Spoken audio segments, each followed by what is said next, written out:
In this video, I will show you how you can use the touchscreen gestures on your iPad Air. Now to start, let's say if you have opened an app on your iPad. Now to close the app, just swipe up from the bottom of the screen to close it. As you can see, we have closed the app on our iPad, but the app will still run in the background. Now to stop the app from running in the background, just swipe up and hold from the bottom of the screen. And by doing that, you will open the recent apps section, and over here you will find all the apps which are running in the background. Now to stop the apps from running in the background, just swipe up on the apps to close them, just like that.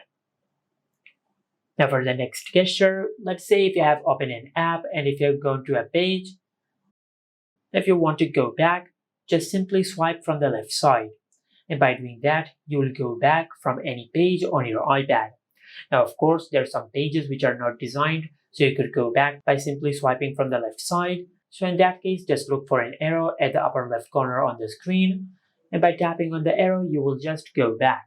If you want to switch between apps from your recent apps section, there are two ways to do that. You can either open the recent apps section and select the other app which you want to open, but there is also a gesture shortcut for that.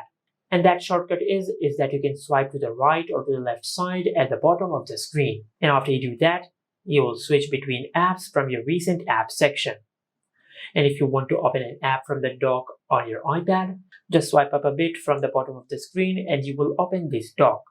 And from here, you can open any other app. Just like that. And this is how you can use the touchscreen gestures on your iPad Air. Make sure to like, comment, and subscribe. Thank you for watching.